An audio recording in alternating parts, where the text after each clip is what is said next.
તો આ તરફ સુરતમાં ચૂંટણીને જોતા હાલ ચૂંટણી પંચે તૈયારીઓની સમીક્ષા કરી છે। ચૂંટણી અધિકારી પહોંચ્યા સુરત અને તૈયારીઓની સમીક્ષા કરવામાં આવી છે। ઉમેદવારોના ચૂંટણી ખર્ચ પર નજર રાખવા માટેનો આદેશ આપવામાં આવ્યા છે। રૂપિયાની હેરાફેરી પર પ્રશાસનની ખાસ નજર છે। શિવાની ગોયલે કલેક્ટર કચેરીમાં તૈયારીઓની સમીક્ષા કરી છે।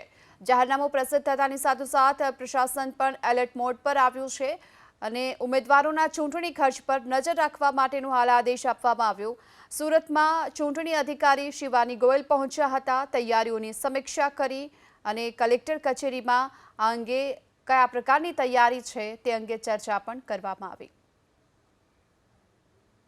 ચૂંટણી અધિકારી આપણી સાથે મોજૂદ। મેડમ, કયા પ્રકારે નજર રાખવામાં આવશે અને કઈ રીતે ખર્ચ ડેટા છે એ જોવામાં આવી રહ્યો છે?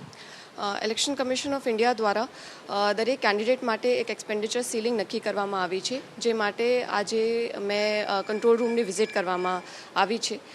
એક્સપેન્ડિચર કંટ્રોલ માટે એક કંટ્રોલ રૂમ ની વ્યવસ્થા કરવામાં આવી છે, જેમાં હન્ટિંગ નંબર્સ કાર્યરત છે।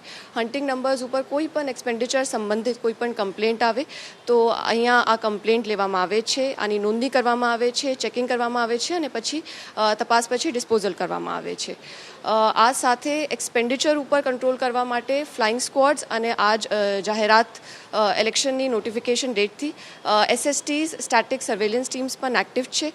આ સાથે એક્સપેન્ડિચર ઓબ્ઝર્વરની નિમણૂક પણ ઇલેક્શન કમિશન ઓફ ઇન્ડિયા દ્વારા કરવામાં આવે છે। એકવાર કેન્ડિડેટ્સ ફાઇનલ થઈ જાય તો કેન્ડિડેટ્સ પણ રજિસ્ટર્સ મેન્ટેન કરે છે, એક્સપેન્ડિચર નક્કી રાખે છે અને અમે પણ અહીંયા એઈઓસ મારફતે એસિસ્ટન્ટ એક્સપેન્ડિચર ઓબ્ઝર્વર્સ મારફતે એમનું એક્સપેન્ડિચરની નોંધણી કરીએ છીએ અને આ સાથે બંને કમ્પેર કરવામાં આવે છે અને ચેકિંગ કરવામાં આવે છે અને પછી એમનું જે એક્સપેન્ડિચરનો આખો રેકોર્ડ ઉપર સીઈઓ ઓફિસ અને ઇલેક્શન કમિશનમાં મોકલવામાં આવે છે।